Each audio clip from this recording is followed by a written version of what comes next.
ഏറെ പ്രിയം നിറഞ്ഞ ജനാധിപത്യ മതേതര വിശ്വാസികൾ, ഫ്രട്ടേണിറ്റി മൂവ്മെൻറ്റ് അതിൻ്റെ പ്രവർത്തന പാതയിൽ 8 വർഷം പിന്നിട്ടിരിക്കുകയാണ്. വർത്തമാനകാല ഇന്ത്യയിൽ വിദ്യാർത്ഥി യുവജനങ്ങളെ സംഘടിപ്പിച്ചുകൊണ്ട് സാമൂഹിക രാഷ്ട്രീയ ഉള്ളടക്കത്തോടുകൂടി പ്രവർത്തിച്ചു കൊണ്ടിരിക്കുന്ന, ബദൽ രാഷ്ട്രീയത്തെക്കുറിച്ച് സംസാരിച്ചു കൊണ്ടിരിക്കുന്ന ഒരു മൂവ്മെൻറ്റാണ് ഫ്രട്ടേണിറ്റി മൂവ്മെൻറ്റ്.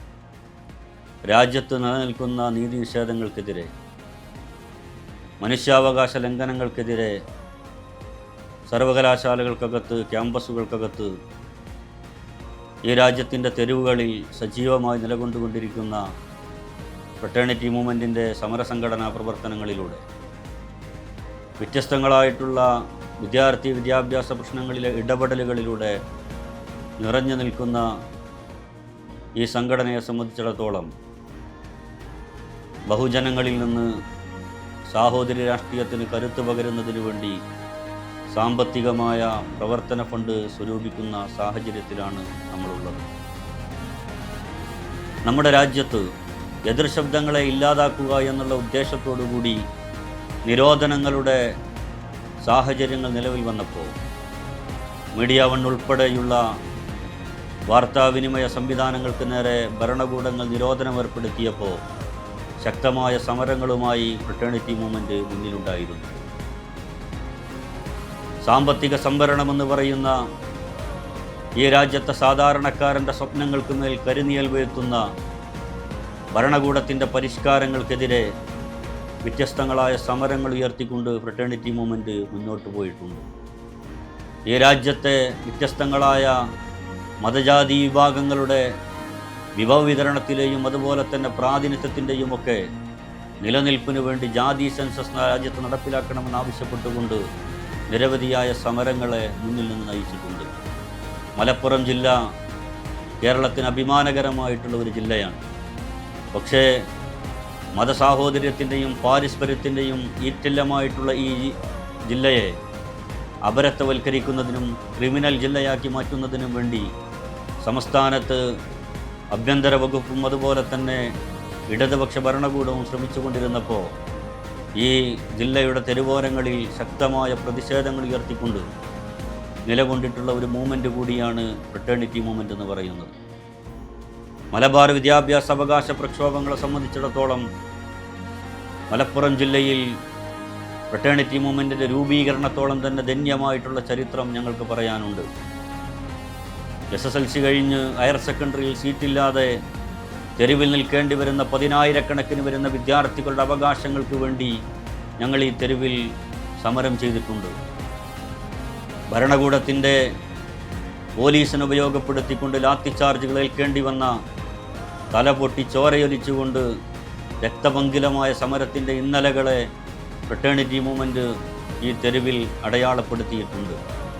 മലപ്പുറം ജില്ല വിദ്യാഭ്യാസപരമായി, ഗതാഗതപരമായി, വ്യാവസായികപരമായി, ആരോഗ്യപരമായി എല്ലാ മേഖലയിലും പിന്നോക്കം നിൽക്കുന്ന സാഹചര്യത്തിൽ മലപ്പുറം ജില്ലയിലെ എല്ലാ അർത്ഥത്തിലുമുള്ള പിന്നോക്കാവസ്ഥയെ ഇല്ലാതാക്കുന്നതിന് വേണ്ടി, അതുപോലെ തന്നെ ഭരണകൂടം ന്യായമായിട്ടും ഈ ജില്ലക്ക് ആവശ്യമായിട്ടുള്ള വിഭവ വിതരണം ഉറപ്പുവരുത്തുന്നതിന് വേണ്ടി നിവർത്തന പ്രക്ഷോഭം എന്ന പേരിൽ ജില്ലയിലെ 16 നിയോജക മണ്ഡലങ്ങളിലൂടെയും കടന്നുപോയ ശക്തമായ പ്രക്ഷോഭങ്ങൾക്ക് ഞങ്ങൾ നേതൃത്വം നൽകിയിട്ടുണ്ട്.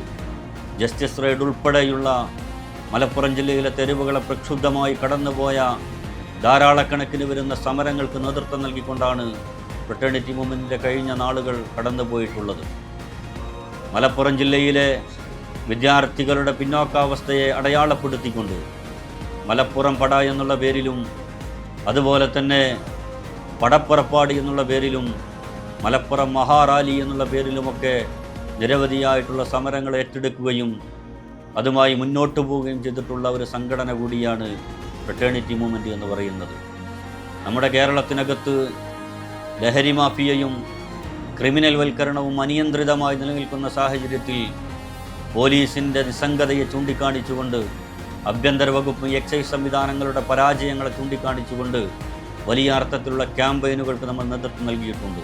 പെറ്റീഷൻ ക്യാരവനുകളിലൂടെ, SP ഓഫീസിലേക്കുള്ള മാർച്ചിലൂടെ, അതുപോലെ തന്നെ നിരവധിയായിട്ടുള്ള ബോധവൽക്കരണ പ്രവർത്തനങ്ങളിലൂടെ മുന്നോട്ട് പോയിരുന്ന ഫ്രട്ടേണിറ്റി മൂവ്മെൻറ്റിൻ്റെ ഇന്നലകൾ ഈ സാഹചര്യത്തിൽ നമ്മൾ സ്മരിക്കുകയാണ്. ഇക്കാലമത്രയും നമ്മുടെ നാട് ഭരിച്ചിട്ടുള്ള ഭരണകൂടങ്ങൾ വളരെ ആസൂത്രിതമായി മാറ്റി നിർത്തപ്പെട്ടിട്ടുള്ള ജനവിഭാഗങ്ങളുണ്ട്.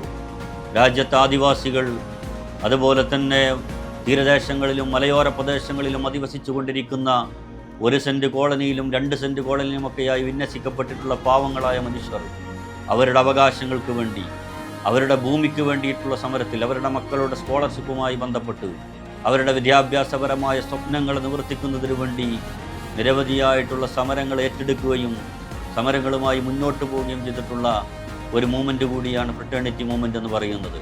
പ്രാദേശികമായി ഇത്തരത്തിലുള്ള ആളുകളെ സംഘടിപ്പിക്കുകയും ആ സംഘടിപ്പിക്കുന്നതിലുള്ളവർക്ക് വിദ്യാഭ്യാസപരമായ സ്വപ്നങ്ങൾ നൽകുകയും ചെയ്തുകൊണ്ട് നമ്മൾ നടത്തിക്കൊണ്ടിരിക്കുന്ന വ്യത്യസ്തങ്ങളായിട്ടുള്ള പ്രാദേശിക പ്രവർത്തനങ്ങൾ രാഷ്ട്രീയ രംഗത്ത് ഏറെ മാതൃക സൃഷ്ടിച്ചിട്ടുണ്ട്. അതുകൊണ്ട് തന്നെ മലപ്പുറം ജില്ലക്കകത്ത് നിരവധിയായിട്ടുള്ള സമരസംഘടനാ പ്രവർത്തനങ്ങളിലൂടെ വിദ്യാഭ്യാസ വിഷയങ്ങളിൽ ഇടപെട്ടുകൊണ്ട് ക്യാമ്പസുകളിൽ വിദ്യാർത്ഥികളെ സംഘടിപ്പിച്ചുകൊണ്ട് ഓരോ വർഷവും കോളേജുകളിലെ യൂണിയൻ ഇലക്ഷനുകൾ കഴിയുമ്പോഴേക്ക് നിരവധിയായ വിദ്യാർത്ഥികളുടെ വിശ്വാസ്യത ആർജിച്ചുകൊണ്ട് അവരുടെ രാഷ്ട്രീയ പ്രതിദാനമായി വളർന്നുകൊണ്ടിരിക്കുന്ന ഈ മൂവ്മെൻറ്റിന് നിങ്ങളുടെ എല്ലാവരുടെയും അകമഴിഞ്ഞ സാമ്പത്തിക പിന്തുണ ആവശ്യമുള്ള ഒരു സാഹചര്യം കൂടിയാണ്.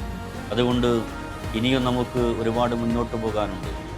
രാജ്യത്ത് നിന്നുകൊണ്ടിരിക്കുന്ന നീതിനിഷേധത്തിനെതിരെ, അവസര സമത്വത്തിനു വേണ്ടി ഈ രാജ്യത്തെ മുസ്ലിങ്ങളും ദളിതുകളും പിന്നോക്ക ജനസമൂഹങ്ങളും ഒന്നിച്ചു ചേരുന്ന സാഹോദര്യത്തിൻ്റെയും സാമൂഹിക നീതിയുടെയും രാഷ്ട്രീയത്തെ ഉയർത്തിപ്പിടിച്ചുകൊണ്ട് രാജ്യത്തിൻ്റെ സർവകലാശാലകൾക്കകത്ത്, ക്യാമ്പസുകൾക്കകത്ത് വിദ്യാർത്ഥി യുവജനങ്ങളെ സംഘടിപ്പിച്ചുകൊണ്ടുള്ള നവജനാധിപത്യത്തിൻ്റെ, സാഹോദര്യത്തിൻ്റെ ഈ രാഷ്ട്രീയത്തിന് നിങ്ങളുടെ സാമ്പത്തികമായ പിന്തുണ ഉണ്ടാകേണ്ടതുണ്ട്. ഈ നാട്ടിലെ എല്ലാ ജനാധിപത്യ മതേതര വിശ്വാസികളും ഞങ്ങളുടെ ഈ രാഷ്ട്രീയത്തോട് ഐക്യപ്പെടണമെന്നും കൂടുതൽ കരുത്തോടുകൂടി ഈ സാഹോദര്യ രാഷ്ട്രീയത്തെ നമ്മുടെ മുന്നിൽ അവതരിപ്പിക്കുന്നതിന് വേണ്ടി എല്ലാവരും സാമ്പത്തികമായി ഞങ്ങളോട് സഹകരിക്കണമെന്നും ഒരിക്കൽ കൂടി അഭ്യർത്ഥിക്കുകയാണ്.